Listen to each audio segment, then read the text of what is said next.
Hello, everyone, and welcome to the second round of the Last Chance Qualifiers. A little bit of disconnect on our end here, just as we get things rolling. I am down a person as we are trying to pick up an expansion box for the Brineblood Marauders. If I can talk, Brineblood Marauders. Say that 3 times fast. Speaking of which, we'll get their lists up here in a second. However, we have 2 players here for our last round on table 1. On our right, we have a Winter Korps player who is running Ekaterina. We'll get their list up here in a second. And on the left, we have our Brineblood Marauder player who is running Boomhowler. So that being said, I'm going to go ahead and let Greg take over for commentating, and we'll get this party started.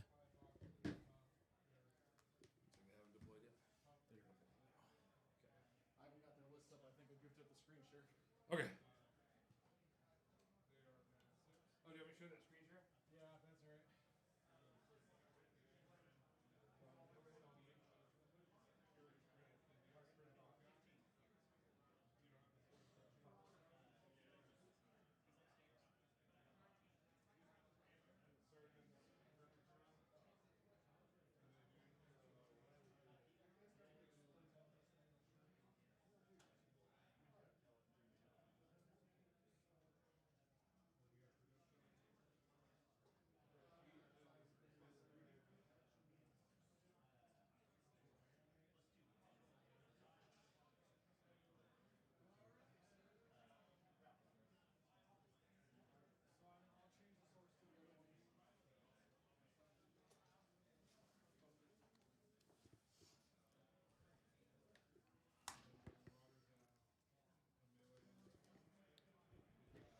Alrighty, and welcome. Now I'm back over here. We are set to go. So here we go. We have our lists ready to share now. So we have Boomhowler.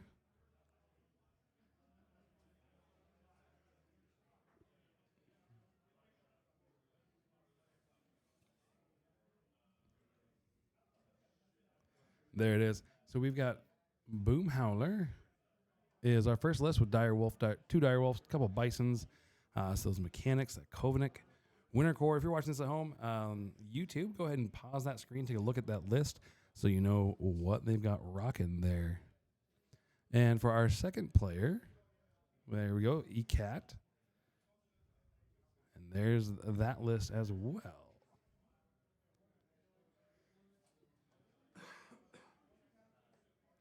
So we got Brineblood versus Winter Korps, ECAT versus Boomhowler today. Looks like our players are getting ready here, and they've chosen not to be mic'd up today, which is absolutely fine.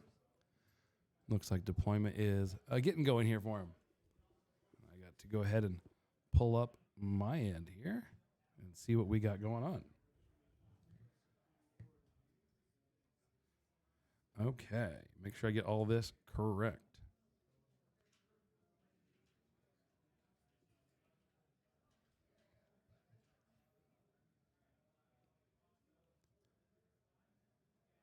And it looks like on the right, that is ECAT on the right, is going first at that 7-inch deploy line. Boomhowler on the left is deploying at 10, so going second.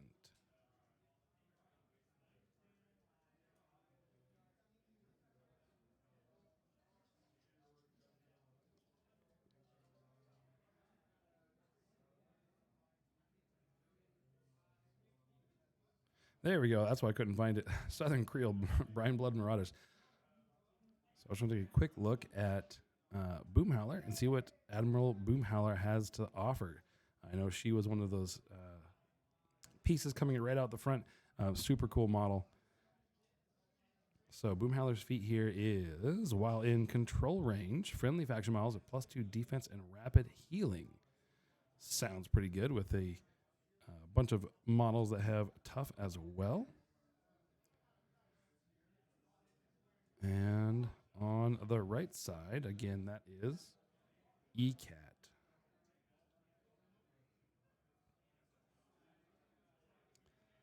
So it looks like we're pretty typical turn 1.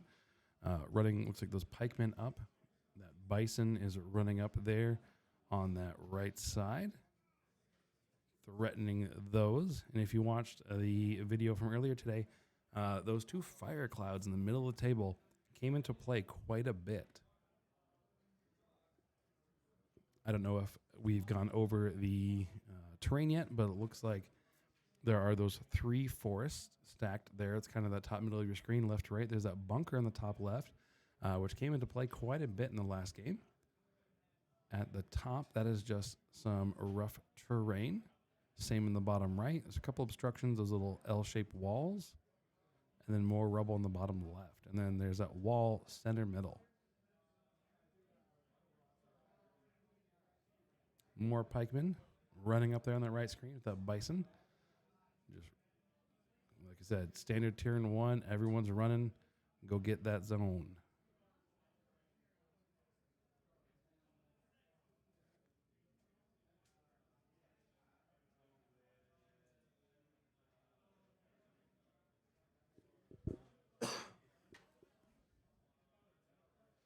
Thank you.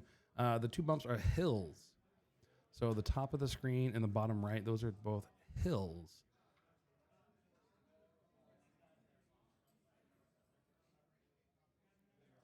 And we clock over, go to the bottom of turn 1.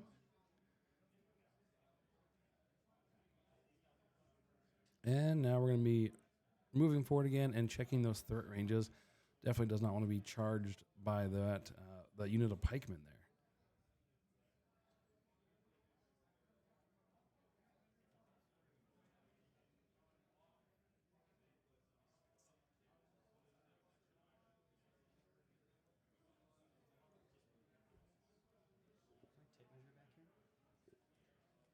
It could be.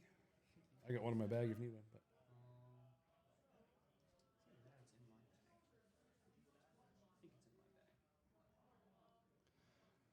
Run up and try to hide behind those fire clouds. Oh yeah, that thing's gonna be a really important scenario piece.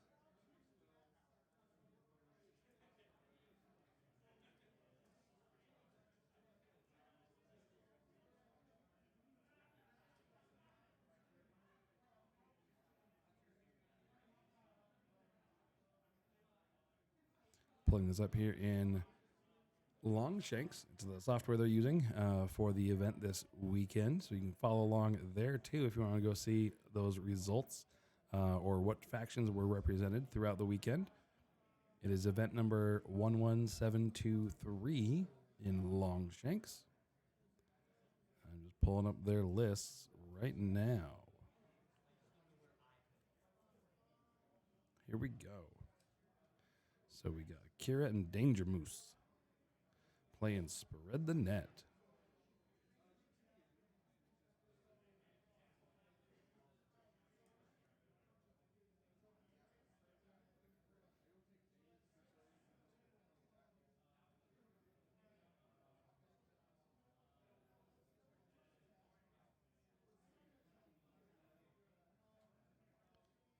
All right.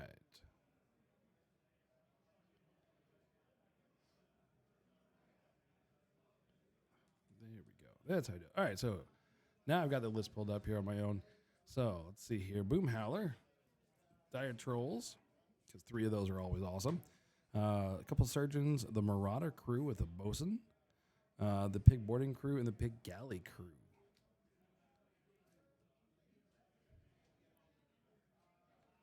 So choosing not to go inside the bunker, moving forward up there to apply that pressure. But they're looking down the barrel of that Bison, it looks like.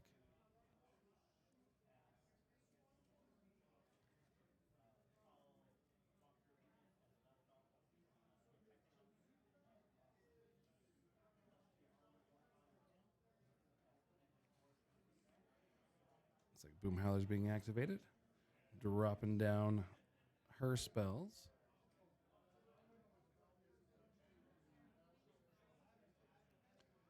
And it looks like AF there is Avenging Force.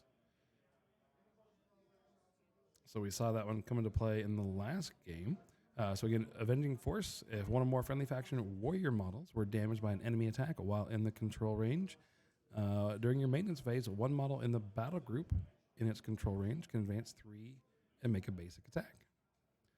So trying to get some of those out of activation, advance in attacks, extend the threat range, do a little damage before your turn even begins.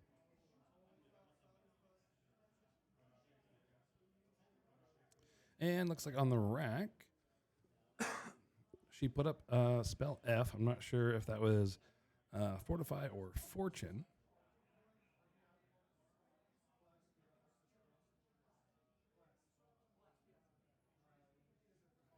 I guess I can actually look. I have the spell list right here.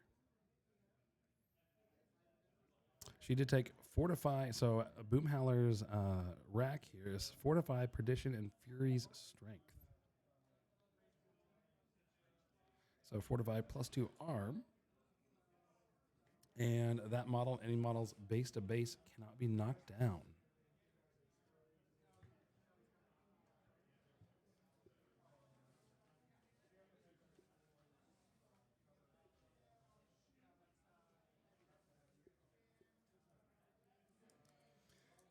And so that was Fortify is what I pulled down from Longshanks.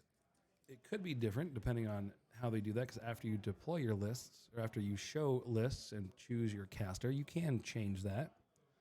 But I'm going to guess that Fortify is what's correct, because that's a really good spell. And if you're going to throw that Dire Troll up there, Fortify is a good way to keep it alive.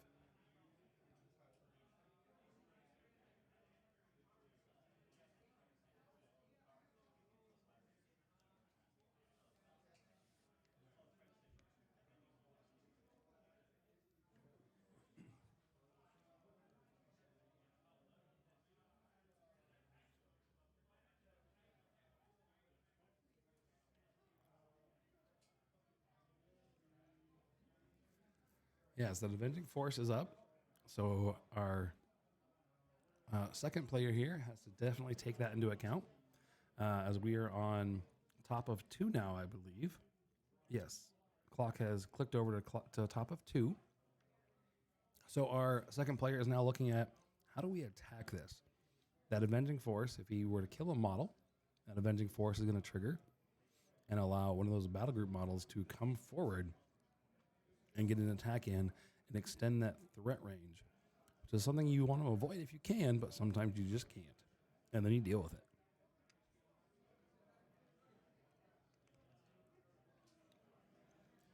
The other thing he has to look out for here is he is also, our Boomhowler player is also rocking Perdition. So that was one from the rack. So the Perdition is when an enemy model is damaged by Perdition. So they must have shot that out there. Immediately after the attack is resolved, the spellcaster or one model in the battle group that is currently in its control range can make a full advance towards the nearest enemy model. So yet another out of activation movement that they can do to really extend that threat range. So that is a full advance, it said, towards a nearest enemy model. So if it were used on a Dire Troll, they are speed 5. So a Dire Troll could actually get a 3-inch movement from Avenging Force, then get a 5-inch movement towards an enemy model with Perdition, bring his total movement to 8, then charge another model. That's another 8 inches.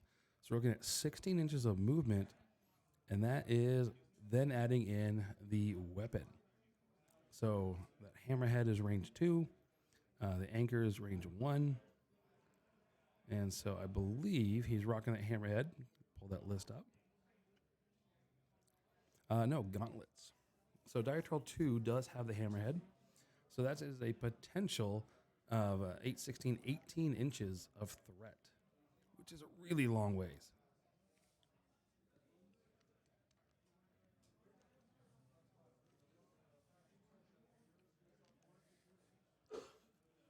And as you're watching, just remember, if you don't have us over on Facebook, go follow us over there.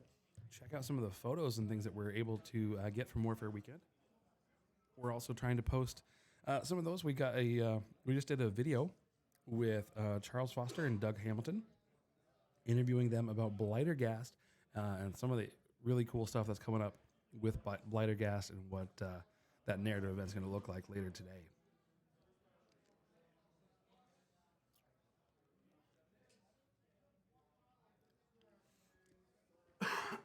All right, so it looks like we're activating and moving now.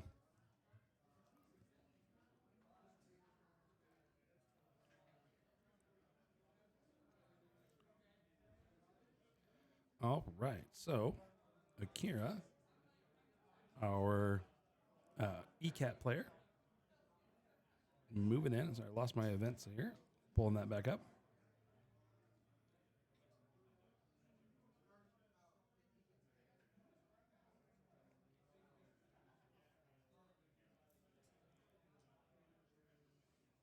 There we go. So Dire Wolf's moving up there, making that screen. And we are feeding. So ECAT moves up, drops that feet, and is hiding behind those two Dire Wolves. So it looks like building that screen wall using the forest there as a little bit of extra cover. Those two Dire Trolls are base to base with that forest and with each other, making a nice long line that they can't see through. So he's feeling pretty safe with the ECAT back there. Because distance-wise, ECAT is definitely in range of quite a bit of stuff coming down.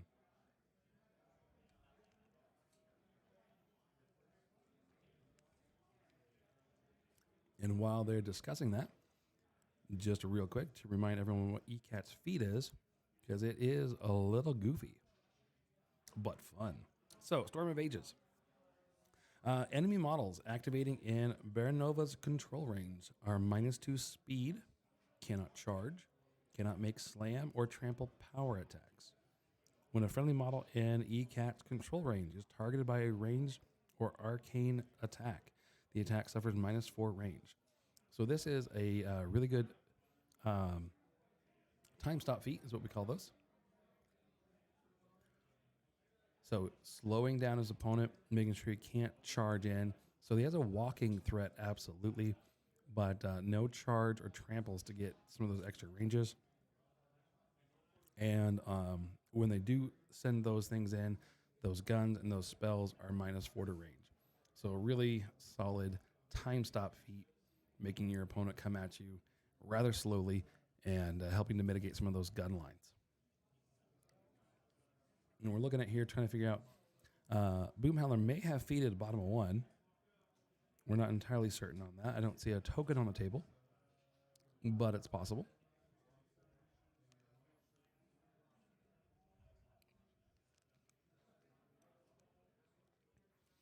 The way the models went up there, definitely could have, but... Oh, that's a nice little proxy he's using for that bison. I wonder where he got that.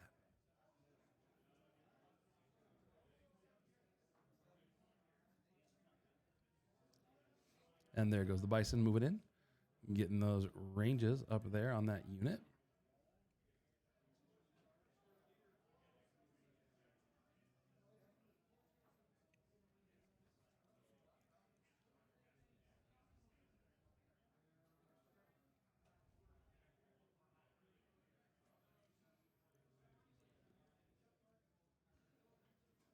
So on this Boomhowler list, it looks like that is that Marauder crew up there that that bison is going into.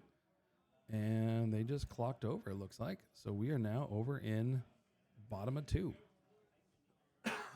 So just as a reminder for those watching, bottom of 2 is when they start scoring.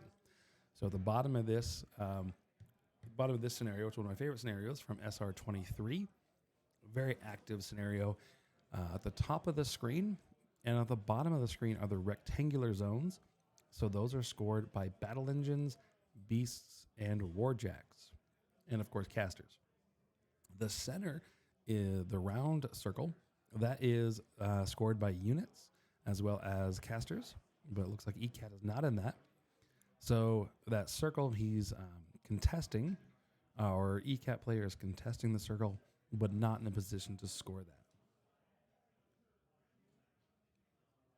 Oh, I apologize. The top screen is not in a position to score. I forget the Bison is a solo, not a battle engine.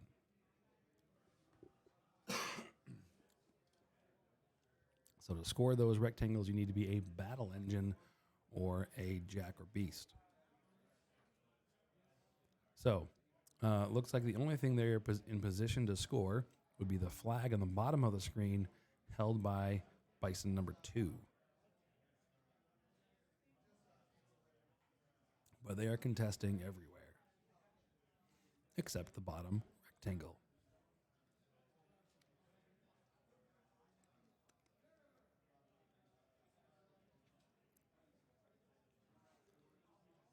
And our Boomhowler player taking a moment to take a look at the board, see how he wants to attack this feat. Again, that time stop feat can be really rough, and dealing with time stops there's an art to it. Very difficult to do. He has to make choices here of what can he get in, what does he want to get in, and with this time feat active, what is his goal this turn? Is he going to try and contest and just to get some board presence? He does have some extra movement and things. While he cannot charge, he could potentially get a dire troll further in than he may otherwise could have with perdition. So he's a chance of doing that. But I don't know if that's what he wants.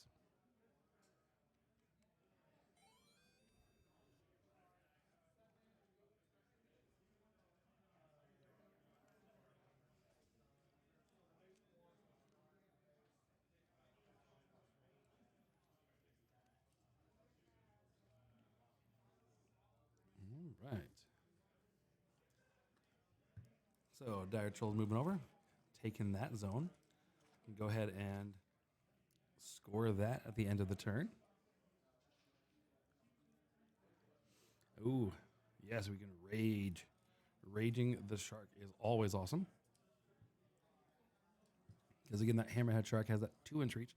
And on the screen there, the hammerhead shark is on the dire troll in the middle, kind of the red or pink dire troll.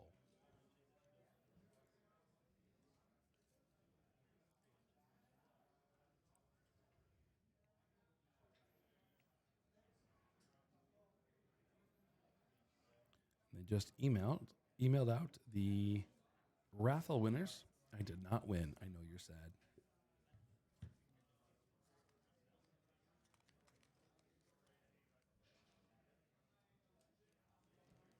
Boomhowler needs to stand up.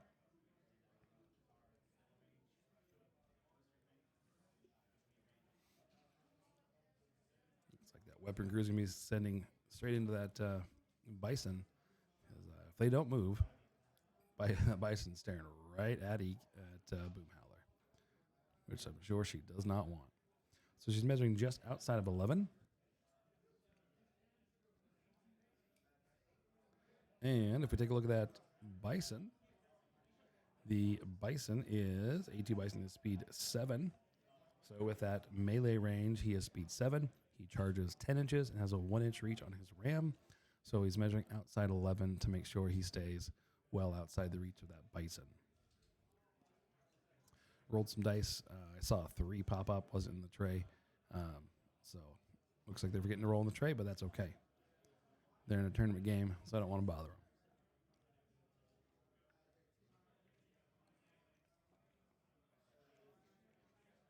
Again, we're on that last chance qualifier today. We have 3 rounds today, followed by 2 rounds tomorrow morning. And then we're going to be rocking into the actual Iron Gauntlet later tomorrow. I think that's what it is. I don't have the schedule in front of me. It's either tomorrow or Sunday, but I believe it starts tomorrow afternoon. I think 3 o'clock.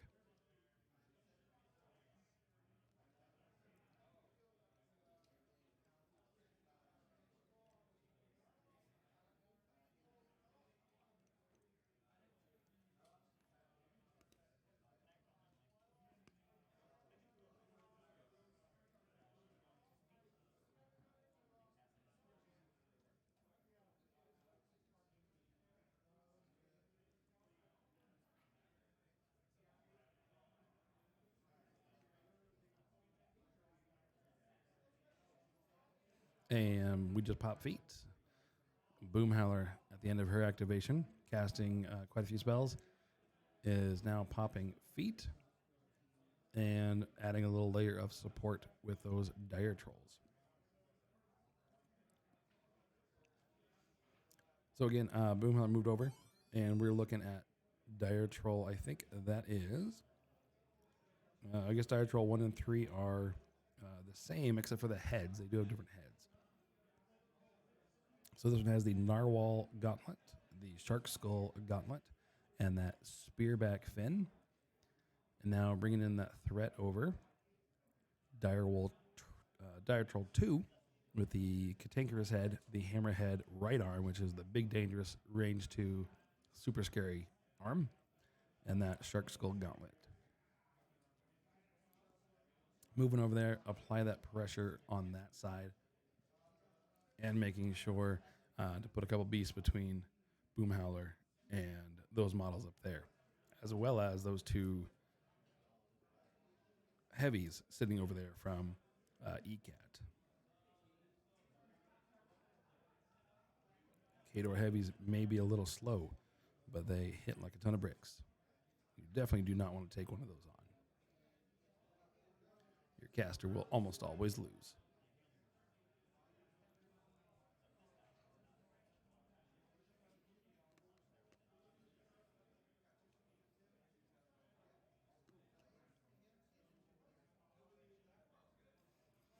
Just taking a look. I'm looking at those 2 dire wolves over there on that right side.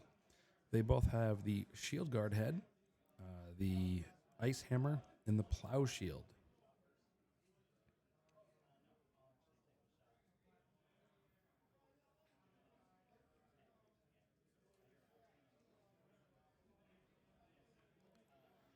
Alrighty, so as we come in here, Danger Moose bringing in that unit of Marauder crew with their bosun, coming in, charging that the unit on the hill as well as the bison, it looks like. Rolling that first 7, looking good. Usually hitting Khador's not a problem. 9's a good way to start.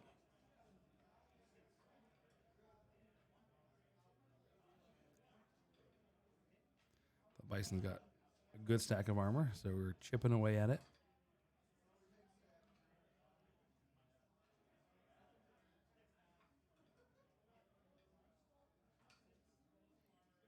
Ooh, nice roll.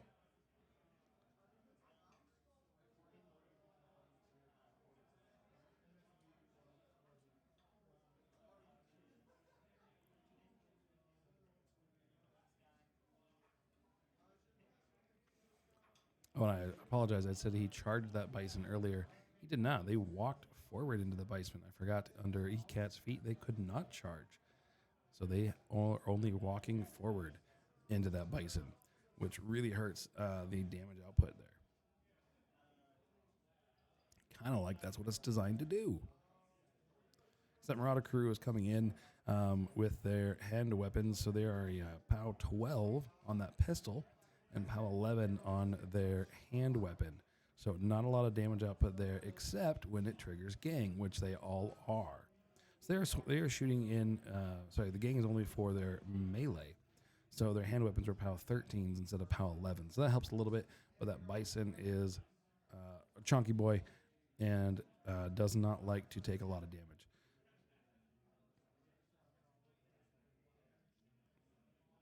The bison is natively arm 19. So unless he had something else stacking up there, he was swinging in a dice off 6.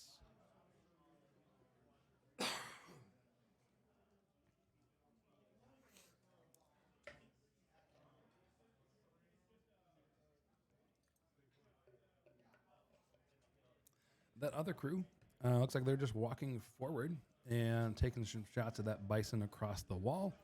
The bison is def 10, but he does have that. That is not a wall. That is a barrier.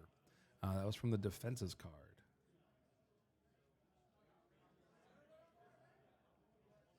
And yes, because of ECAT's feet, all those shots are -4 to their range. So only one of them gets to take that shot. Everybody else is outside of range. Again, that is what that time stop feed is for. So right now, the Boomhowler is moving forward, trying to do whatever damage they can do, but is mostly trying to take board presence so that way they can take this, what was most likely going to be the alpha from Kador, and then return the favor on the bottom of 3 in 1 turn's time.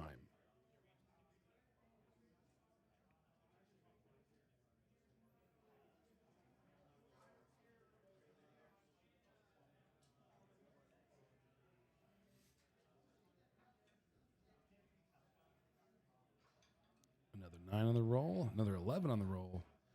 Rolls are going his way right now. Looks like they're taking some of their shots into some of those, to the Great Bears standing in front.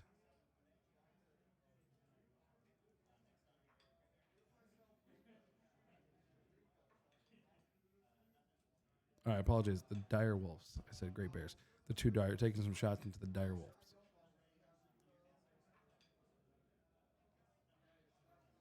And now the averages are showing on those dice, some of those lower rolls. Not a lot done to the Dire Wolves. But more importantly, they are in position and they are a really large speed bump.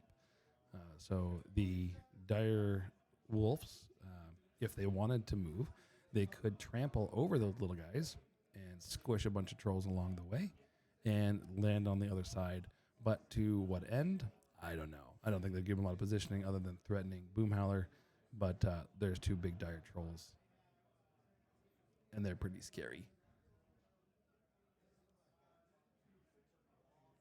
And we clock over. We are now in top of 3, it looks like. Or maybe not. I just saw him pushing buttons on the clock.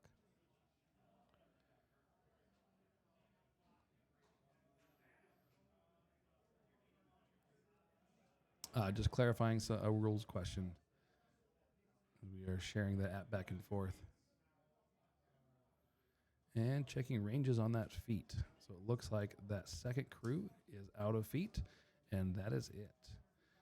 And we did clock over, so it is now top of 3. And it looks like that score is 1-1.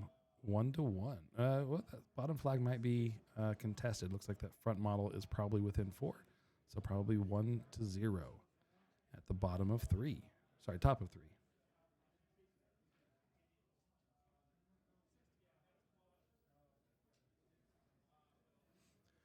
So Boomhowler takes that early little bit of a lead. And on the return here, we'll see what they want to do. I'm not as familiar with the toolkit ECAT's bringing, but I'm not seeing a good assassination run here. But they're in a great position to put some threat down on the table and do some real scoring this turn if they wanted to. That center zone, they only need to clear out those 5 models right there in the middle. And if they clear those 5 models, there is a unit of shock troopers as well as ECAT herself that could score the center. On the top of the screen, they could easily move one of those dire wolves up to the top of the screen to score that rectangle up in the top right. The flag in the top left is not currently being scored, so they wouldn't have to even worry too much about that. They can move forward and contest it, but didn't need to worry about too much about that. On the bottom left, that's going to be the most struggle there. So if they wanted to score in the bottom left, they would have to take out the objective in the center of that zone, as well as clearing out, I see 5 models, one of which is a heavy troll. So that's going to be the most struggle if they want to try to score that. And that heavy is arm 22 as he stands. So that's going to be a real struggle to get through that. Looks like we're activating here. So he's going to walk for that. Dire Wolf's going to walk forward, get in melee range of that first. I believe that's a pig. Let me double check that.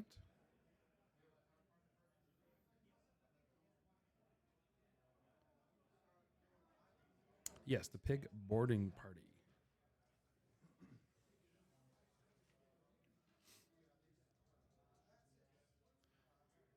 not have been activation. Maybe it's just a little nudge gate from moving some of those templates. Oh, ECAT is activating and moving back there, back to safety on top of the hill. Oh, that's right. That's a forest. That is a forest on that side. So ECAT takes that, moves back to the forest. Looks like she's still towing the zone slightly. So that zone will now be scored by ECAT. I don't see anything in that zone from our Brineblood player. So that will be 1 point for her at the end of the turn. And we're talking through what this is going to look like for that Bison. Bison really doesn't care a whole lot about catching itself on fire. So he's probably going to walk forward. Looks like he's going to take that spot and contest the zone and now try and do some damage. Now we'll see if they remember here. He should pick up that barrier. Since an extra large base did cross that barrier should be gone now.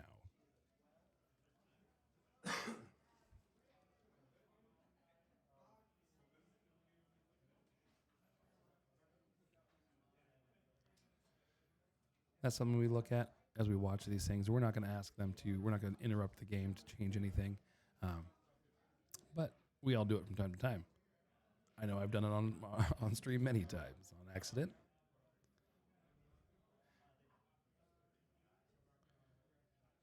All right. So it looks like he walked forward, did his momentum gun, and killed the one, knocked down the other. And now it's dead. So 2 of the 5 models already taken care of.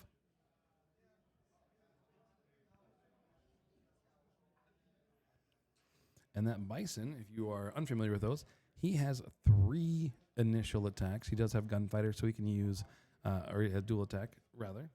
Gunfighter as well. But he can use all of his attacks, so he has 2 autocannons. So it looks like he did take both of those shots, attacking those 2. And it looks like he's out of range for his momentum ram. Oh, I apologize. So it looks like he charged and did a momentum ram into that first one, which slammed him back, and that's what took out both of those. So now he has his 2 shots. Or he could potentially take 1 shot instead and do both barrels for a higher POW.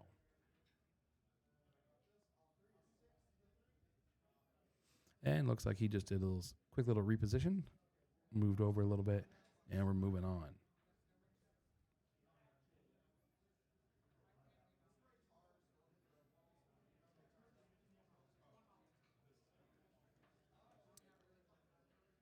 All right, I believe that is an officer. Comes down, handing out some battle plans.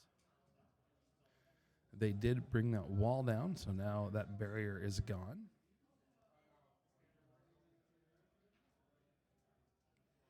Which definitely is going to help those pikemen with that barrier out of the way. Those pikemen are now free to charge without taking that -2 to their speed. So he came down, did stand your ground. So he gives those models set defense, which is a great thing to have.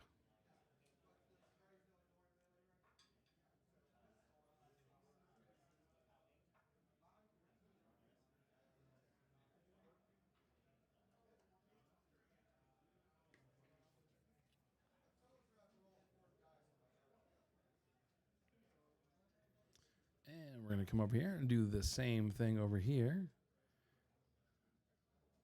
Oh, they came in, they missed, and they did the repost, which is always an awesome thing, but they missed that repost. I was trying to find why they were rolling dice on the left, and that was why. That repost, which is one of my favorite abilities. Oh, a green laser. I haven't seen green laser in a long time.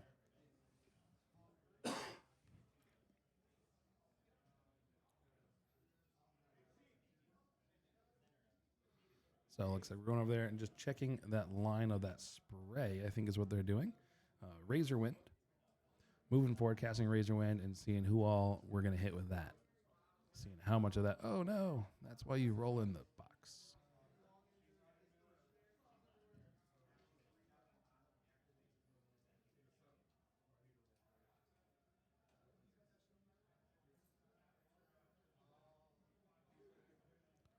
So it looks like we go through, hit that spray. Oh, looks like the spray was ineffective across the line. So the Bison's activating now.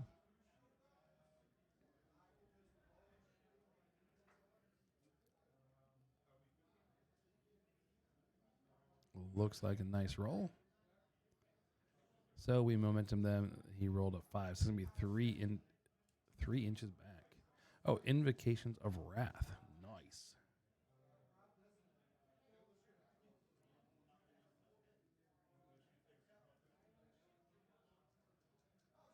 Ah, Spell Slave. That's what it was. Thank you. So he walked over and Spell Slaved from ECAT and cast Invocations of Wrath, which is friendly faction models gain additional die and attack rolls. And that's why you see on all these rolls from the Bison, he's rolling that 3rd die and pulling one.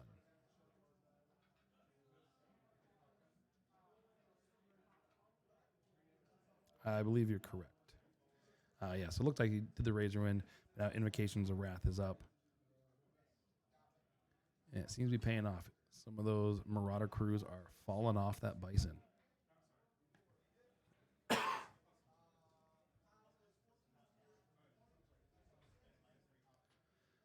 ECAT's already had her feet turn. It is now over. That time stops. So we're trying to take position on the board here, but they're walking into Boomhowler's feet. And if you're coming in, remember this is the Boomhowler that you know and love. This is his older sister, who is even better. So they're doing all these swings into the Rough House feat, which again is +2 defense and rapid healing. So Invocations of Wrath is trying to overcome that +2 defense that they all have right now. And when they have boxes, if he does hit them, if he doesn't kill them, they then heal D3 damage every attack, which is awesome. And I'm partial because I played similar lists, but that doesn't matter. Ooh, that looks good. Looking real good on these rolls. Oh, but he toughed it out. And then he's going to heal.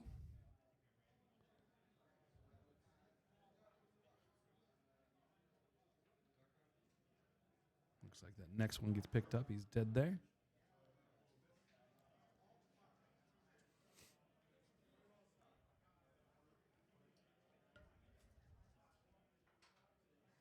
Oh.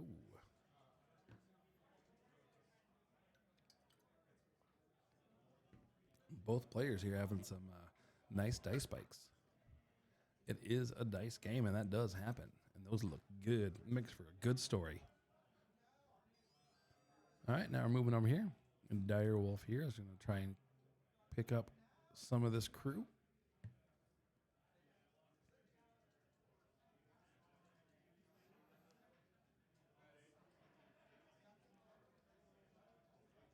Again, he's taking these into that pig boarding party. Pulling up their stats now. So the pig boarding party is def 14. However, they are under feet, so they are def 16. They would be def 17 at the moment if the models were living. The attacking models were living because they do have annoyance as well. Looks like he missed that attack, and he is dodging out of the way.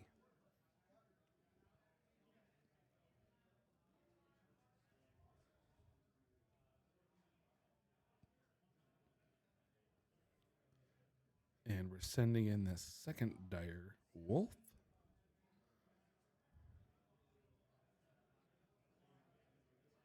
Trying to walk in, hit that further one that just dodged away. And they are swinging in at Rat 5. So boosting that. Rolls a 14 and misses. And he's going to dodge away again. Again, trying to swing at 16s on these little guys. Didn't make it. Bringing in the Shock Troopers. Well, let's see if this unit can get any work in. Or I'm sorry, I've been saying Shock Troopers. Pikemen, I apologize. I'm bringing in the Pikemen. So the Pikemen are coming in. They have a base mat of 12. But they also have a 2-inch reach, so they might be walking in. Shock Trooper Pikeman, thank you. So they're coming in. I don't know if they're going to be swinging with that shield first. That's what I would do if I were them, because then they could dodge. He did get base to base with them. So if they do dodge 2 inches away, he could actually take a second swing with the blasting pike. But again, they're coming in mat 7. So it looks like that first one was a success, and that pig is dead. That was not going to do it for him. So he's going to dodge away. And then he may get a second attack. Nope, looks like he's moving on. So he's outside of range. No more attacks. So the next Shock Trooper Pikeman. I dropped it. I apologize. I bumped a microphone. That was my fault. All right, this unit coming in. Looks like they're declaring that charge, staying in that shield wall formation, which is always good to have if you can do it. Oh, that'll work. When you roll an 18, that'll hit.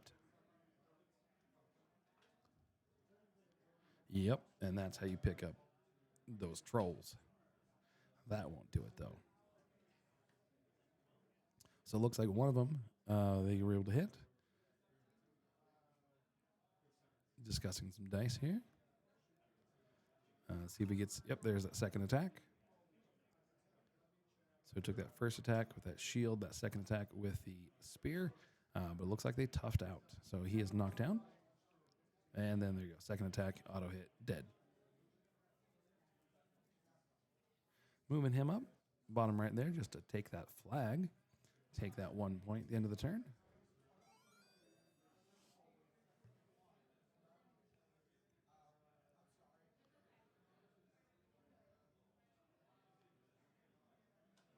Moving that little unit up. That is the Arcanists. Looks like we're discussing points now. Alrighty, we are moving to the bottom of turn 3. Looks like ECAT scored 2. And Boomhowler scored 0 that round. So we should be up 1-2, bottom of 3. And the feats are all over now.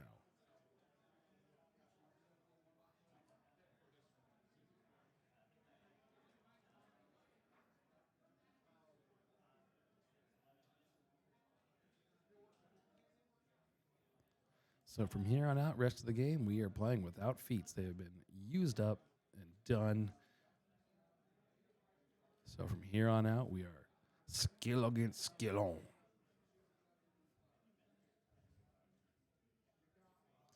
All right. Moving in that Marauder crew. Or maybe just moving it a little bit. Not sure where that movement came from. Maybe just fixing it, bumped it.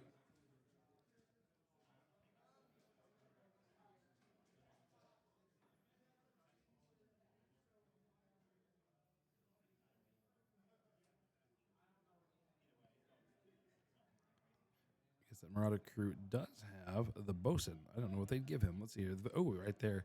So the bosun on the Marauder crew gives them vengeance. So that's what we're seeing is those vengeance moves given by that bosun. So it looks like use those to get some positioning. Didn't take any effective attacks with those. And that measurement's one I like to see. Don't know if he's worried about the threat from the bison onto Boomhowler, or if Boomhowler wants to walk forward and take the bison on herself. I hope it's the latter, because I want to see Boomhowler do things. But that's just me. Control range is an issue.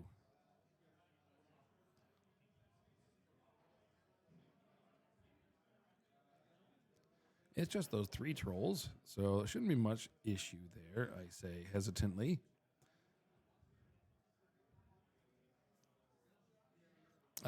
Boomhowler's moving to the bottom bison, so he's actually, control would be fine there. But we're walking forward here, so this is Dire Troll. I can't see the numbers, I'm not sure which one that is. It's either 1 or 3.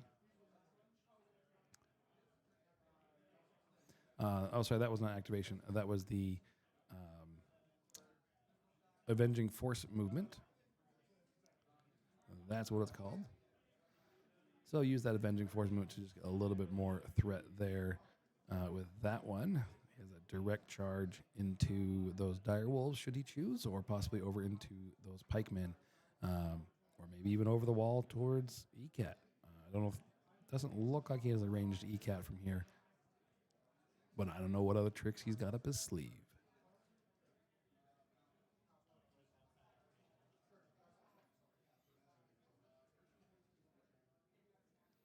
So now, if I were the Boomhowler player, I'd be trying to figure out what can I do to get through this turn with the least amount of damage to what I need to do. He is already down 1 point, which is not a big deficit. That's usually can be taken easily. The flag is something that can be scored. The Bison looks to be slightly outside of 4, but I'm not certain on that. But Bison looks to be outside of 4 from the flag, so that's 1 point they can definitely take. There's the Marauder crew at the bottom of the screen that can contest the flag at the bottom. So then you're looking at contesting the top zone, scoring the bottom one if you can somehow get rid of the Bison, and then probably contesting the middle. Killing both of those dire wolves are going to be really difficult unless you send in both of your heavies as well. But then you have those 3 other pikemen behind it as well. So we're seeing what they can do. Looks like those that pig crew, the pig boarding party, is moved over, set themselves on fire in there, which they don't seem to care a whole lot about yet. But they're taking their shots over into those crew. But also remember that those dire wolves are shield guards. It looks like the couple hits they did take were shield guarded, and not much work was done there.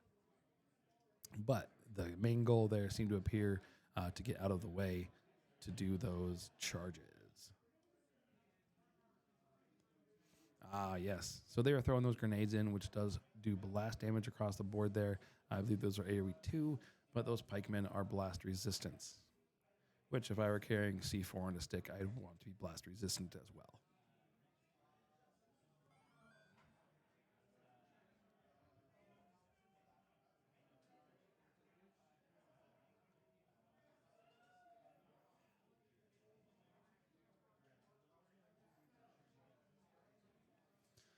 And let's start this show. Hammerhead comes in.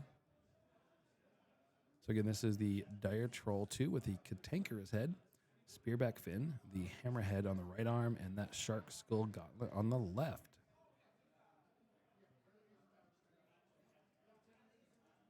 So that head, the Cantankerous head, gives Rage, which is amazing. I'm not sure if he cast that or not, but hopefully. Because again, that +2 damage roll is real nice. That Hammerhead arm is a POW 17 with Crit Consume. Crit Consume is not going to come into play here against that large base Direwolf. But the POW 17 chain is real nice because he is carrying that shield, and that Hammerhead don't care none about that shield. But that Shark Gauntlet over there is POW 14 is giving him +1 armor, which again, not helping out right now. So he's swinging in with that Hammerhead, hoping to get work done there. But it looks like he is maxed out on Fury at this point.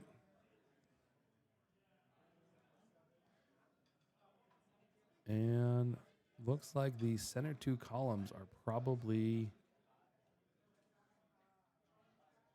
oh, I see. So he put the focus down, or sorry, put the Fury down. He just put those down to pre-buy those attacks. He knew he was making all of those attacks into that thing. It did quite a bit of damage to that Direwolf. Couldn't quite kill it. It looks like it took out its center columns 3 and 4, 3, 4, 5, and most of 6. But 1 and 2 seem to be unhurt. Now they're taking their measurements here, seeing what this second troll can get into. Wants to get base to base with both of those, it looked like. Or maybe just staying at range. So there's 1 for that charge. Gonna boost that damage anyway.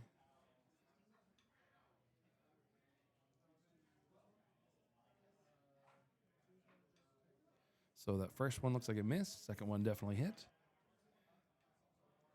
hitting column 4 again. So now columns 3 through 6 are out.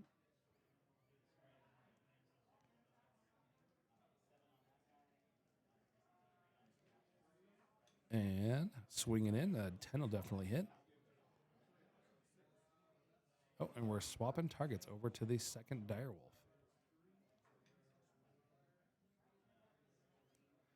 Should he leave those direwolves there, there is a mechanic standing back there. As well as he does have the old faithful card too. So if either of these direwolves are up and alive, he does have healing options to make them fully operational.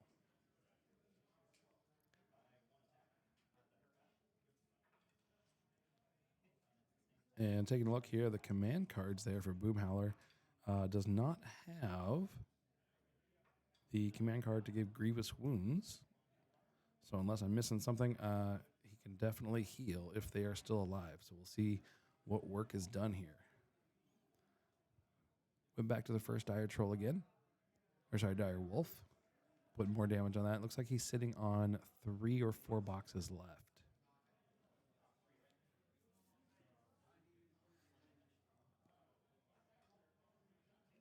Swinging again. And so again, this is the other dire troll. So this one is coming in with that narwhal spear gauntlet, I believe. Yes, it is. So that narwhal gauntlet is POW 16, but it does have sustained attack. So the narwhal spear, you can punch it in and just keep pushing. So those beasts both came rushing in and were not able to clear either of those 2 direwolves. So we're moving on to another activation. Gonna go move, get in the way there, and start swinging at the bison. So this one has the narwhal spear gauntlet, as well as on the right and on the left has the shark gauntlet. So these are coming in at POW 16s and POW 14s, but again with that sustained attack.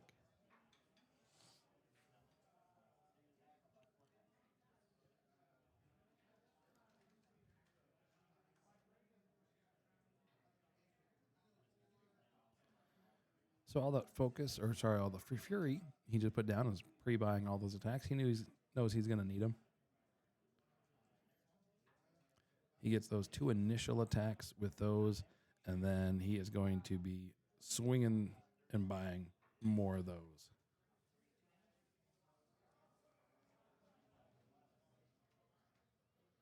Looks like he's almost there. Ooh, boxcars will definitely do it. He does have sustained attack, so he was just rolling damage and all those. He had to hit the first time. It's not hard to hit the bison, and then he just kept rolling damage. So the bison's gone. He does have that beast in that lower zone, so we will score that this turn. So we'll see if he's going to take that flag up there. And again, I don't know if that bison's within 4. It doesn't look like it is. But as it is, there's no solos on the top of the screen. So he can't score that flag. He's given that up without having any solos up there. So on that top side, it looks like the only option would be to move Boomhowler up there, which is already activated. So it's not even really an option at this point.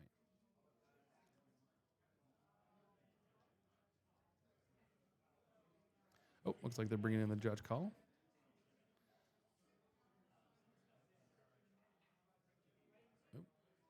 And nope, they're still going. My partner lied to me.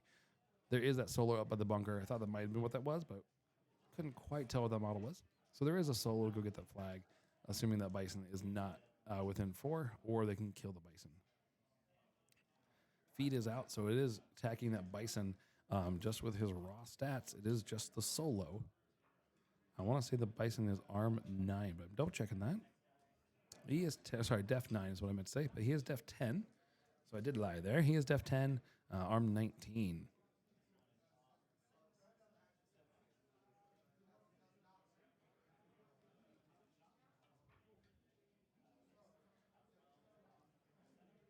Those are decent rolls. That bison's getting down to its last boxes, but it'll still live. Looks like he's sitting on 6 or 7 boxes left with the Bison. And here comes that solo up to take the flag. And we're bringing in another model. So it looks like that's what that solo is. I believe that's the Boker. No, that's not the Boker because that would be an attachment.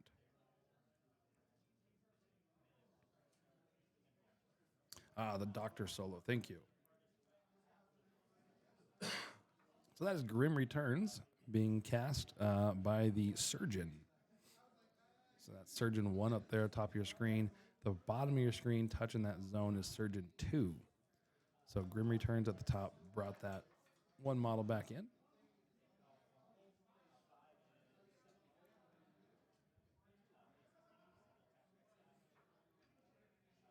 And that Marauder crew at the bottom comes in, takes the first one out, no problem.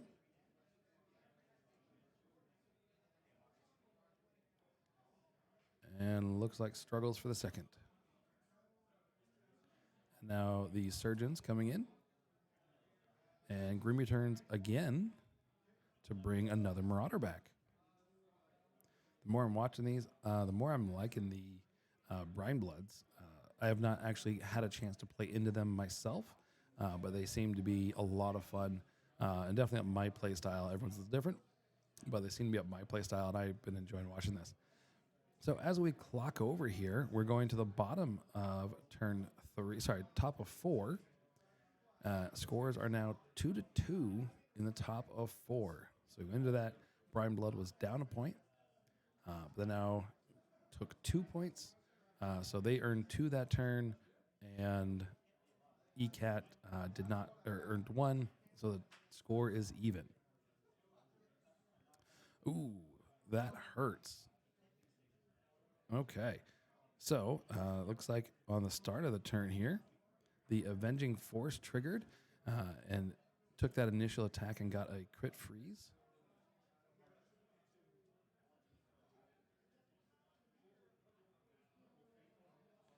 And they should be at arm 24.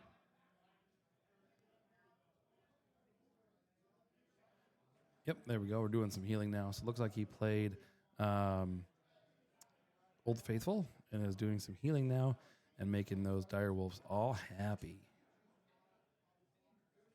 Yeah, fortifies real good. Because he's got the spine. The what's that spine called again? That is the Spearback spine. The Spearback spine gives the trolls +2 armor, fortifies another +2 armor. So that dire troll is looking real good. Yeah. So we have dire trolls and dire wolves. That's why I'm getting confused so much. Everything's dire. And dire dooders. All right. Looks like maintenance is over. On to control. Powering up some of these dire wolves. They are dire wolves, not the trolls. ECAT's back there, camping on her stack, upkeeping. Looks like one of her spells, at least. I can't quite see the clock in the screen there, but it looks like he's got about 20 minutes left. Remember, on this is a 75-point game, so they had a 50-minute clock to start the game with. And we are currently looking at 16 to 20, 16 minutes to 20 minutes left on that clock. And we just rolled over into the 19.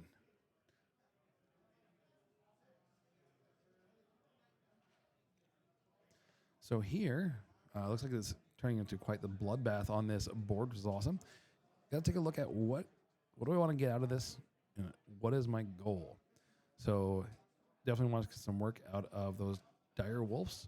So those Arcanists are moving forward, and they are empowering those dire wolves, topping them off.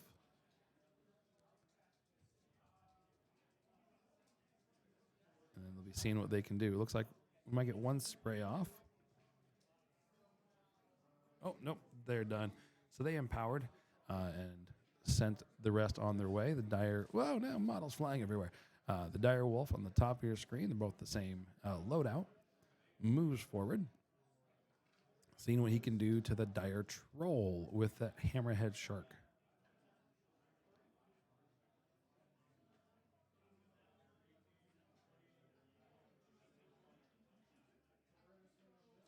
Yes, and ECAT's rack this game was Avenging Force and Superiority.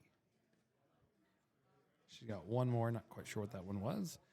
On the list, she had listed, not that it had to stay this way, but on her list, she listed out Avenging Force, Superiority, and Tempest is what was on the list. Not sure if she kept Tempest or not. That's that retaliatory strike.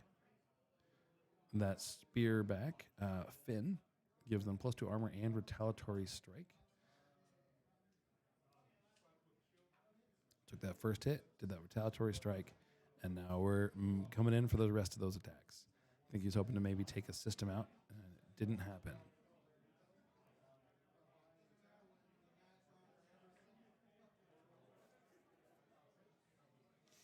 But 4s are not what's needed. Those dire trolls, base stat line is def 12. And those dire wolves are, I want to say, Mat 5. They are.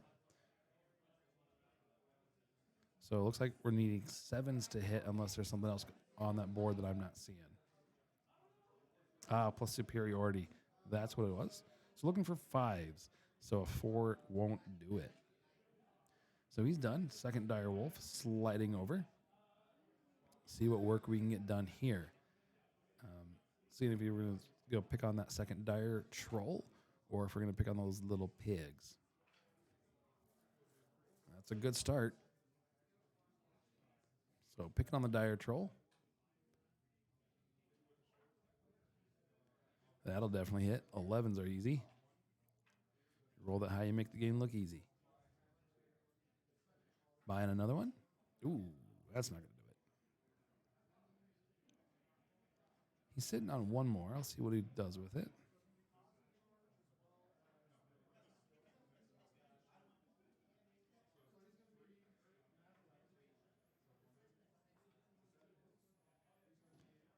And so he's rolling one die there because that side, that was I believe that was the shield which was out.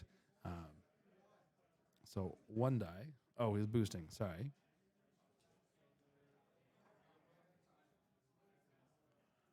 Attacking the stationary frozen guy.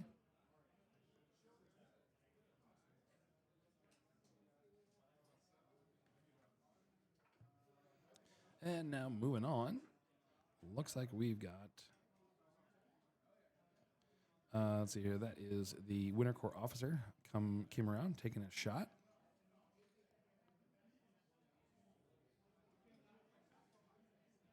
Seeing what that 40 mil looks like over there.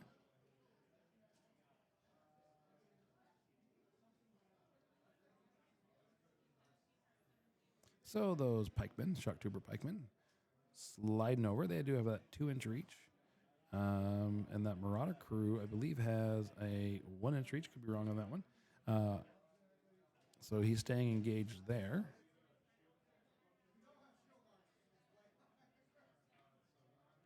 Gotta double check that one. I think that Marauder crew only has a 1-inch reach, but I am not as familiar with those, so I could be wrong. It is a 1-inch reach, so it looks like that first one moved out of his command or out of his threat range. There we go. I think they just realized that and they're fixing it.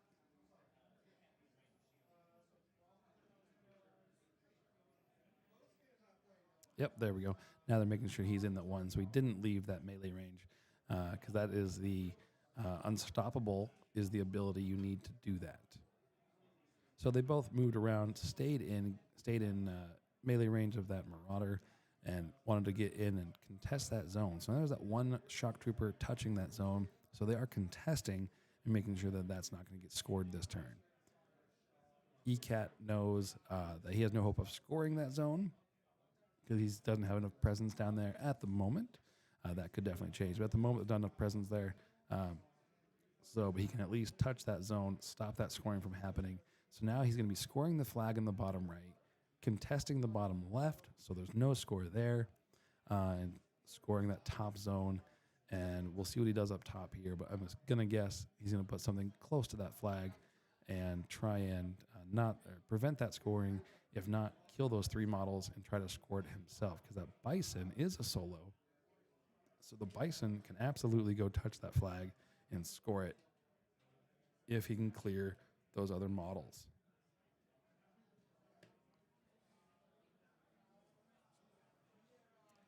ECAT moving up, seeing what work ECAT can do.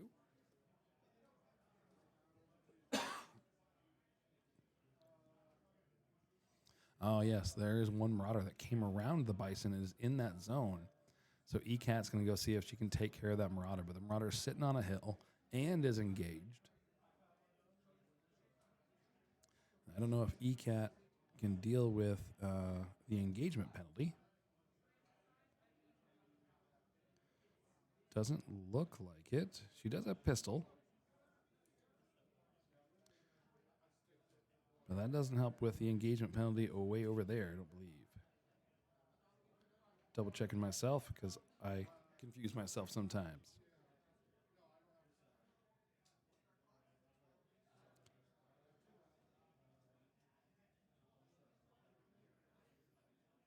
There we go. All right. It is in melee with. So yes, pistol only ignores the def bonus if you are engaged in melee with that same target. So shooting into that is not going to help. So that Marauder is sitting at, let's see here. Let me go back into the Brinebloods. That Marauder crew is sitting at def 12. On the hill is going to be def 14. Engaged with the Bison is going to be def 18. But she hits. Miracles of boosting. Hits that. So now that zone is clear. Definitely going to score the top zone now. So we'll see what the Shock Troopers and the Bison can do to maybe clear those other 2 Marauders out of the way. You roll like that, you get work done.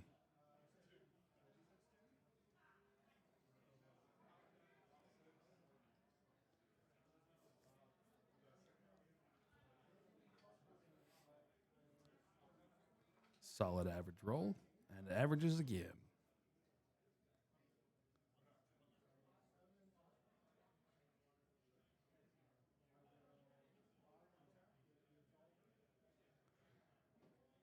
Oh, yes, running into that Bosun up now. So the Bosun is, let's see here. I'm going to pull his stats. I haven't actually looked at him yet. So the Bosun is 8 boxes, arms 16, 8 boxes with tough. Feet is not up. Those are all over, so he won't be getting the healing. But 8 boxes of arm 16 on a 1 hit is effectively arm 25. Sorry, arm 24 to kill it. Taking a couple shots trying to see what they can do.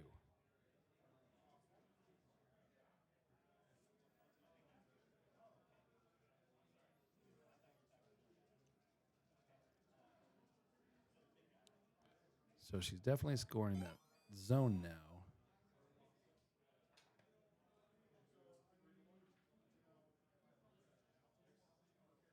I see the Bosun up top on the other side of the Bison, maybe in the zone. From the top-down view, it doesn't look like it is. They may call the judge to do that measurement, but I don't think it is. Just from my view from the top-down camera angle there. But I could be wrong. That's what judges are for.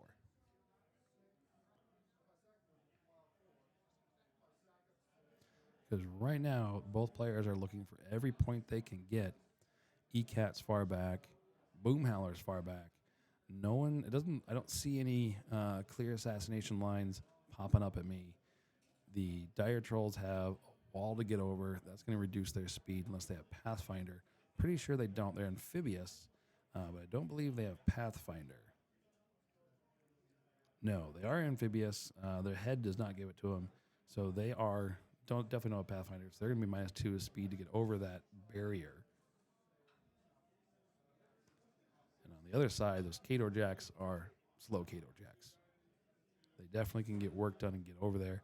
It's going to take some work. But you pick up the scary Dire Troll. That's the one that is had the hammerhead shark. So he was definitely the scarier one, slightly high POW, but he ignored the shields. So even though it was only 1 higher POW than the narwhal, it was effectively 3 more POW by ignoring the shields that those dire wolves had.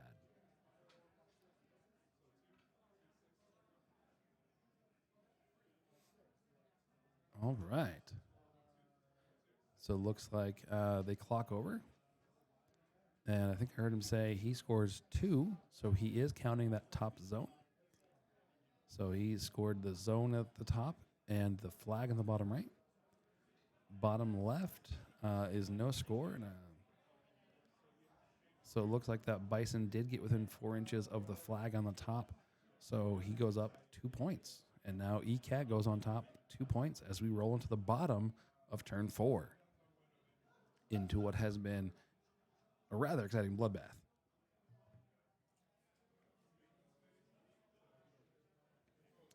I've been enjoying watching this game because this is the first time I've really been able to sit down and watch the Brinebloods, which is an army that I've been interested in personally. So I definitely want to see kind of what they can do and what they've got up their sleeve here. Brinebloods are a little bit on the back foot. They do have 2 heavies left, which is always a good thing to have. His major damage output is gone with that hammerhead shark, but these 2 can definitely still get work done. So it looks like that was the Avenging Force move. Walking forward and lighting himself on fire in that cloud. But now he can see lots of stuff, which is always good. Boomhowler's pulling in all that fury. We'll see what she wants to upkeep.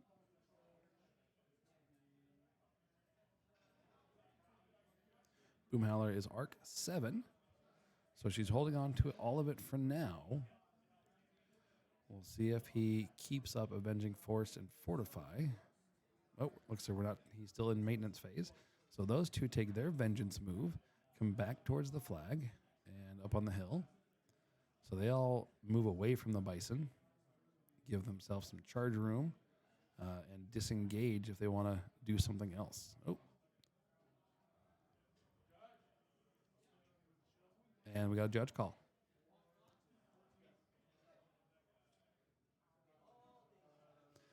So it looks like they're bringing in a judge to look at that last Marauder.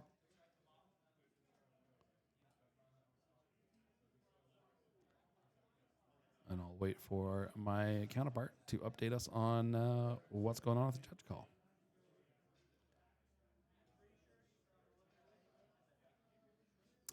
They're doing a rules check. The Vengeance move did move outside of melee, so they're double checking to see if they can actually move outside of melee and then take that shot without having unstoppable.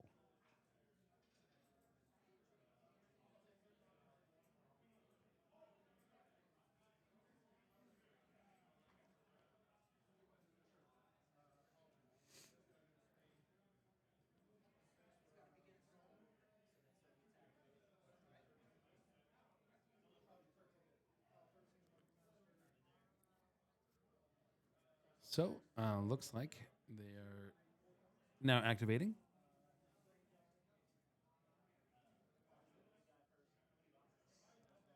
Sounds good. So they moved out with their vengeance attack, and now it looks like they're charging in and getting those charges on that bison, see if they can take that out. The bison is only sitting on, looks like about 6 boxes left. So they're seeing if they can get that charge and those initial gun attacks, maybe taking out that bison. Couple points done. Another charge attack. And that takes him out. Bison's gone. So now that flag is definitely being scored again. Scored that point up. He's also engaged over there in that top with that hill. So that top zone is no longer being scored. Taking a couple extra shots here. Looks like into the objective. Into the Kovnik there. The bottom, just down from the objective. Lobbing some shots in there. Into the Kovnik. All right. And that surgeon moves over to the other side of the flag. Looks like another Grim returns. Bring more models back. Still sitting on the flag to score that at the end of the turn. And now there's 4 more Marauders at the top of the screen, looking at Kovnik and ECAT and that leader model.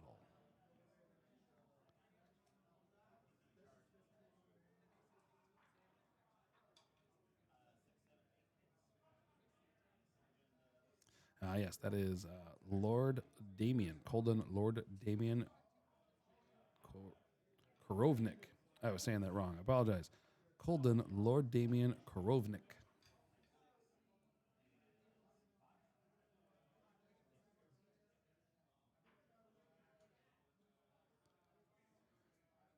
All right, so taking a look here. I haven't looked at the doc yet, the surgeon. So let's take a look at what the surgeon does. So the surgeon, where is he? Here we go. 3-point solo with anatomical precisions, grim returns, and heal. He does have that one range 1 tool of the trade, is what his melee weapon's called. It has grievous wounds, and he can inflict pain. When he hits a war beast, he can add or remove a fury, which is not going to come into play here, since he's playing into the war machine.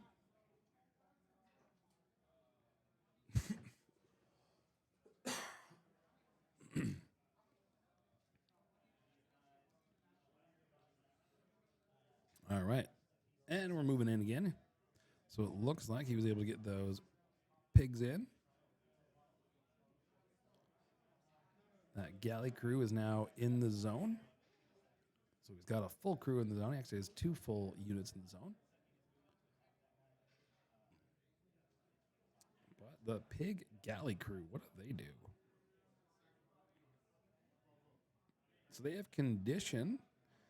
They can add and remove fury, which is the fury side of empower. Very similar to empower. Same effect anyway for the fury side of it.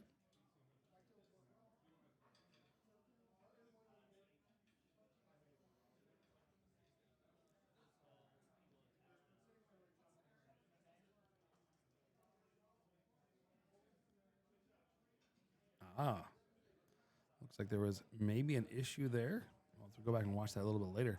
Looks like there was maybe an issue with shaking of stationary, but that neither of them picked up, and no judge call was made. So they play on.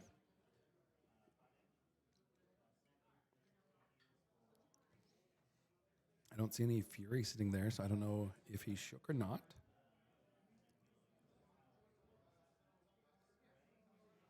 But again, no one called out, and no speaker call or no judge call was made.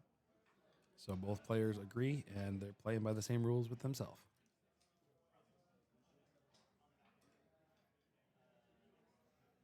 Rolling an 8. Going after those Arcanists, trying to whittle down what those Arcanists can do with that last Dire Wolf. That Dire Wolf is in real good shape. He has no boxes out still. So that Dire Wolf looks real healthy.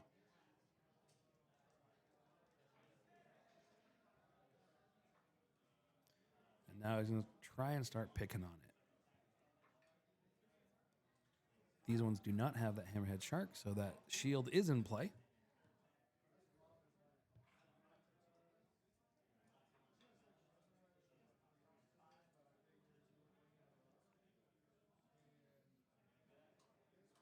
So the Dire Wolf is arm 19 base, but that left arm does have that plow shield, which is the +2 arm. So he's sitting on arm 21.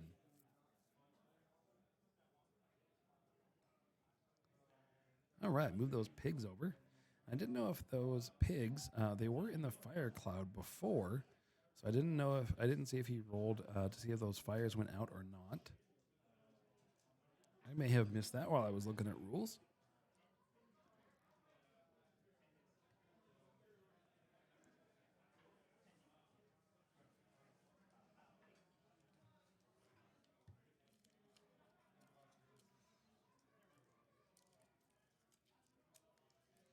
So they come over.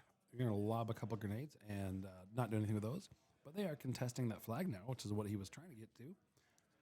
Contest that flag, stop that point from racking up.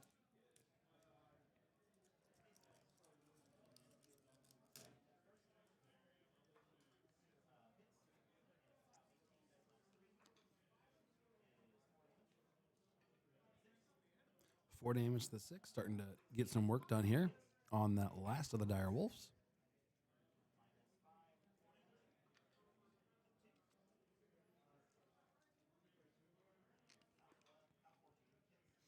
Movements out, auto hits.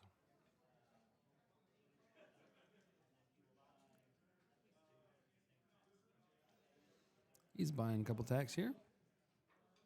Down to def 5 on the movement. Or because the movement's out, rather, his def is down to 5. And now he's just seeing how much damage he can put in. Rolling 8's a good way to do it. Last one, see if he does enough. Looks like he's sitting on 2 more boxes. Buying 1 more attack. And a 10.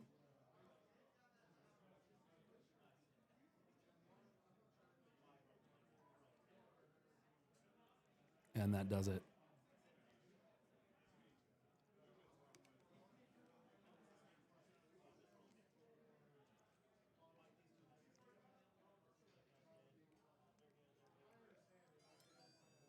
So it looked like those boxes. There it goes. Now it's being pulled out. It looked like he killed it. He did. So we are now looking at no heavies left. Both bisons are dead. ECAT is up in the top zone, staring at 4 marauders. She's got 2 arcanists over there. We have the shock troopers. There are 3 pieces of units left. There's an officer and that Korovnik up at the top, as well as the officer and is that another Korovnik at the bottom? I don't know if he's a character or not.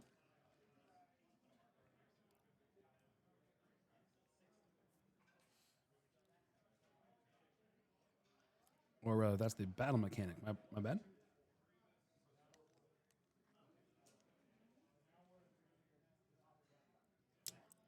We're rolling in the top of 5. That was a good turn from the from the Brineblood Marauders player. Boomhowler is now pivoted over now to the bottom of the screen, took those 2 points back. So we'll see what they can do now in response to that. So all the heavies are gone. Bison are gone. So we're down to some of the support and those shock troopers. So the shock trooper pikemen have a couple lines, but we'll see what they can do with it.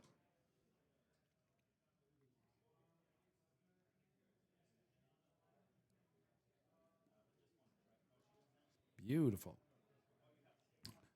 Really curious what they got going on here and what he's going to try and do.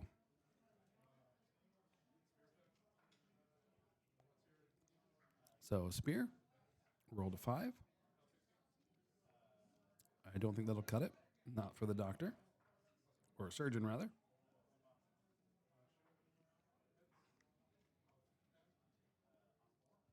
Then he's going to shield him a question. And he does not tough. And he's dead. So just like that, he's almost scoring that. Well, I guess he has nothing left to score down there except for his caster. So there's no way he's going to be scoring that. But he's clearing it out a little bit. Making room.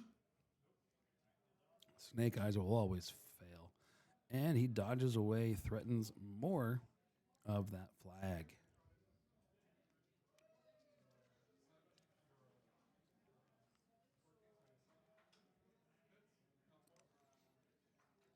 And it looks like our ECAT player is about to go under 1 minute.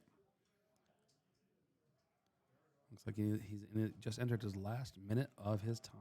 Or sorry, 6 minutes. So we have 6 minutes, and I can't see there's a tree in the way of that one.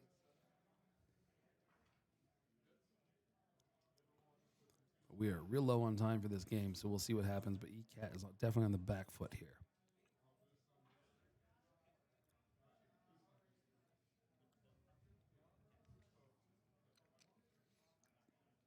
This game has been a really good slugfest back and forth. I've enjoyed watching this one. ECAT's getting in there, destroying some of those marauders. There's 3 down. If he can pick up the whole unit, we can't bring any back with Grim Returns.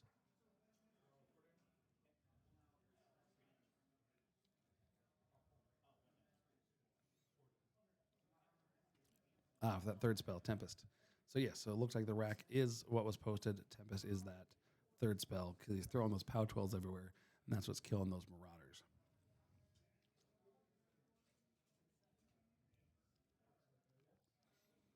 Able to move in, get within 4 inches of that flag, start contesting that.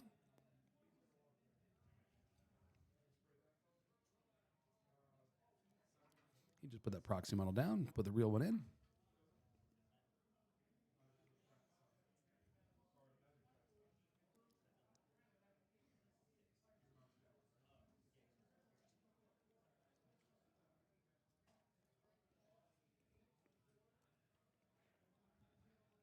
Yeah, we're looking at this, not sure if that's Tempest or Razor Wind that is up there. Either way, throwing lots of spells and things are dying. So that Krovnik is up there, contesting that flag now, cleared those Marauders. Since that entire Marauder unit is now dead, Grim Returns will no longer work.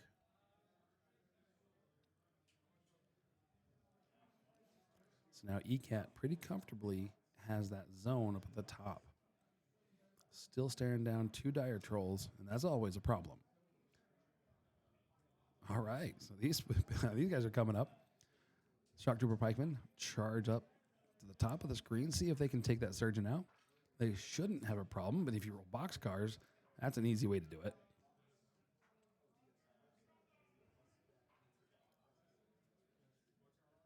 Damage follow-up wasn't great.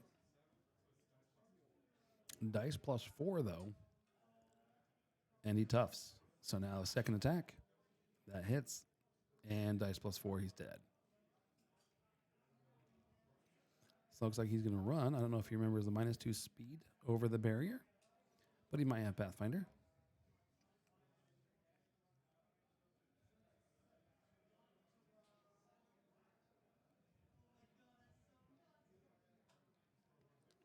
Looks like he clocks back over. Not sure why they're pausing the clock. Remember, if you are ever in the tournament, you never pause the clock unless the judge tells you to do so.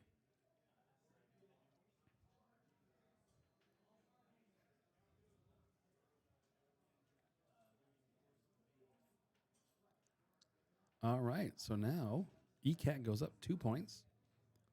We'll see what we can do here. ECAT has 3 minutes, 49 seconds on the clock.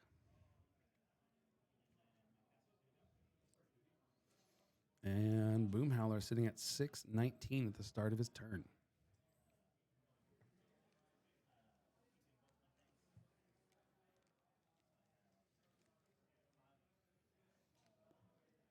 Boomhowler has a lot of tools left on his side of the board. However, the clock is definitely going to work against him right now. Thank you. So that the Winter Korps officer does have Pathfinder, so he did not get slowed down by the barrier.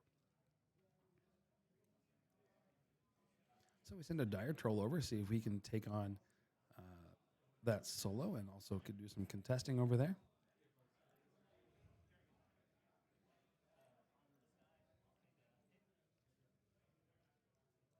I believe that was the Avenging Force move. Second Dire Troll gets some work done on those Shock Troopers.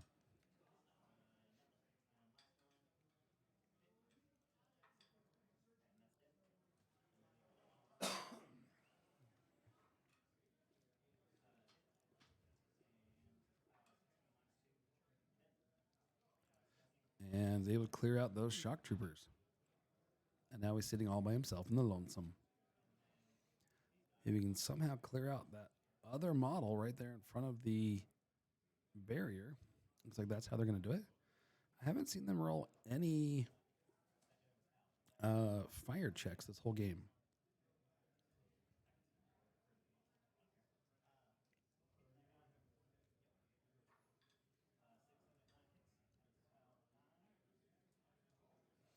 Yeah, so far the make sure I get the name right on these ones.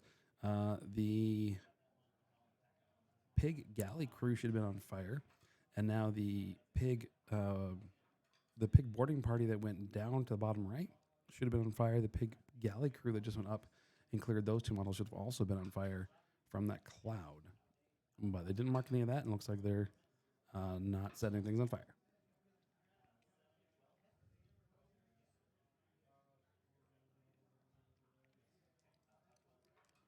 So those watching, remember, if you ever walk into a cloud or other terrain effect that has a secondary effect, whether it's a acid pool, fire cloud, anything like that, just remember that you also do get that effect. If you walk into a fire cloud, you will be set on fire. Walk into an acid pool, you will be get the acid condition. So to try and score another point, Boomhowler comes down here to try to clear this shock trooper and score this zone maybe.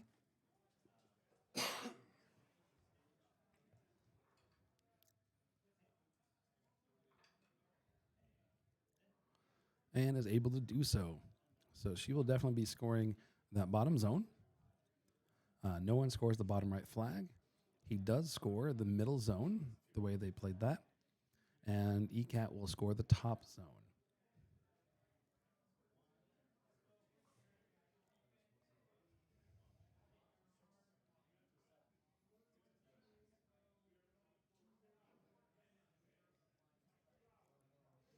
So ECAT goes up 7 points. Remember, she is at 3 minutes and change right now. She's got to see what she can do to stay in the game, contest, and score with those remaining 3 minutes. So he's just putting proxies down, making sure move looks good. He's going through that forest. Takes a shot at that dire troll. Lands a hit.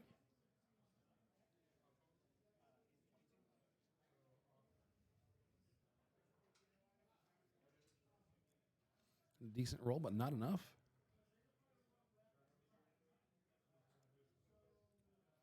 Landed the crit D-spell and Fortify fell away. That's a good move.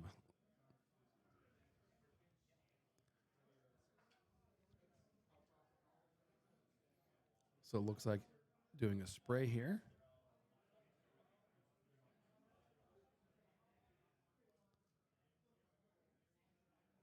Not sure what just happened there. Well, looks like he rolled one attack and picked all of them up. Must have been, I believe Tempest may be the AoE spell. And check that out real fast. Yes, it is. Tempest is an AoE. So it is a POW 12 AoE 3. So that's what happened right there. Rolled that one attack, hit the model, and then all three of those guys took a POW 12. So that's a really good spell for clearing those units.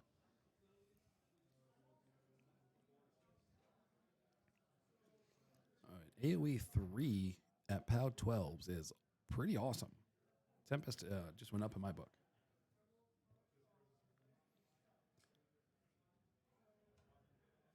Running in, contesting. Again, don't pause the clock unless you're told to do so by a judge.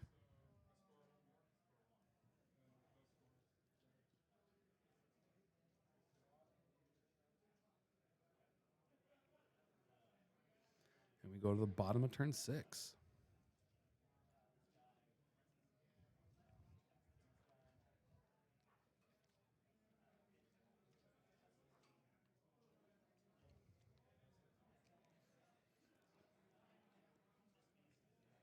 Getting some quick work done. Getting low on clock here for both players.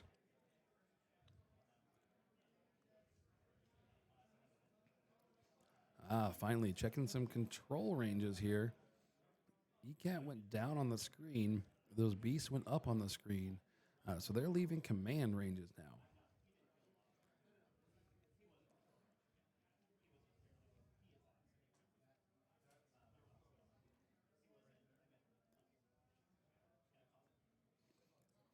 And now they're double checking ranges here, but it was after things had moved.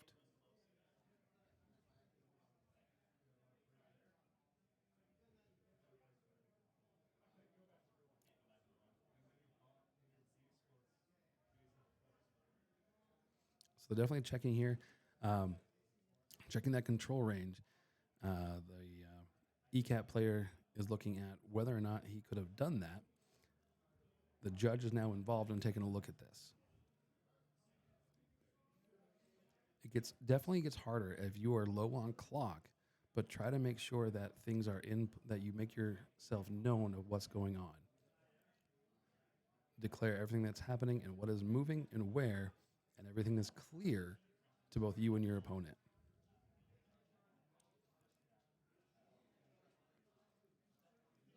And it looks like in all that swap, the wrong beast is on the table. So checking all that out, the wrong beast is now on the table. Hopefully he's still playing it correctly.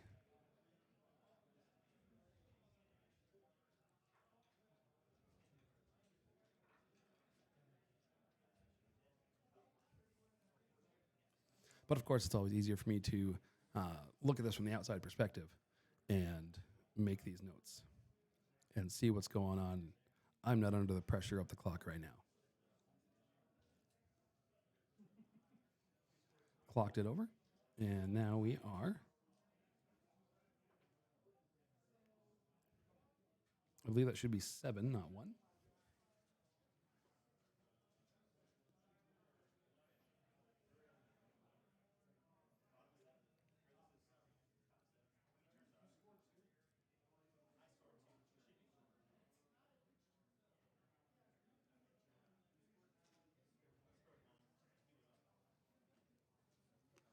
All right, there we go. So we are 8-9, I believe the score is. So ECAT's still up. Goes on top of the hill.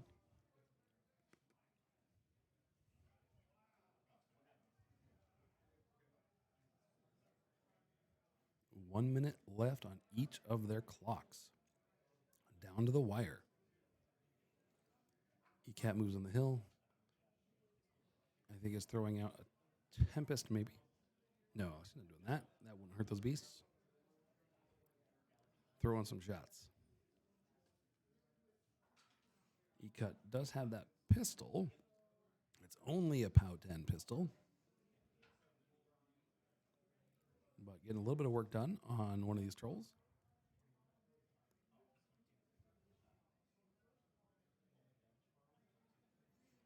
And they are paused talking about this damage roll, which is eating up quite a bit of the clock.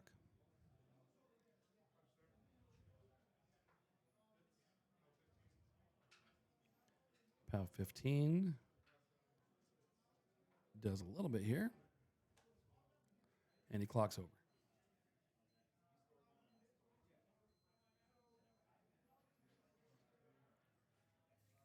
So as he stands, ECAT scores that top zone. The bottom zone is scored by Boomhowler. Middle zone is scored by the pigs, the crew.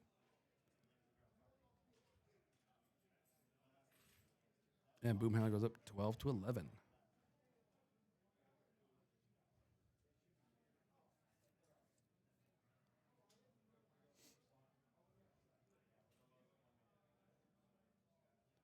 And looks like they're maybe calling the game here. Yeah, they did. Okay. So they definitely called the game there. Looks like Boomhowler went up on those victory points. No time left on the clock for ECAT to make a comeback. Sitting there only with ECAT and with those shock troopers up there. Just couldn't make that turnaround. And they hit the end of round 7. I did forget about that. Every game of Steamroller ends at the bottom of 7, regardless of what's left on the table. And Boomhowler was up by victory points, 12-11, and takes that long game. So definitely a grind fest on this one. Some of the things that really stood out to me was not being able to clear out those Marauder units early. So those Grim Returns really coming into play, allowing those units to go deep into the game was really nice to see. Kind of cool to see some of that stuff from some of those newer armies really make an effect on that game. Having those 2 heavies late in the game also to have that board presence throughout the whole thing was good to see. But again, this was round 2 of the Last Chance Qualifier for the Iron Gauntlet here at Warfaire Weekend. And we'll be bringing you these games all weekend long. We're recording these, posting these to YouTube. Follow us along on that schedule. Subscribe there on YouTube. Hit the like, subscribe button so you get notified of when these are going up. And you can follow us on Facebook as well if you want to get some schedules of when these will be posted out. So enjoy your rest of your day or whatever you're doing watching this, and we'll catch you on the next video. Have a wonderful time.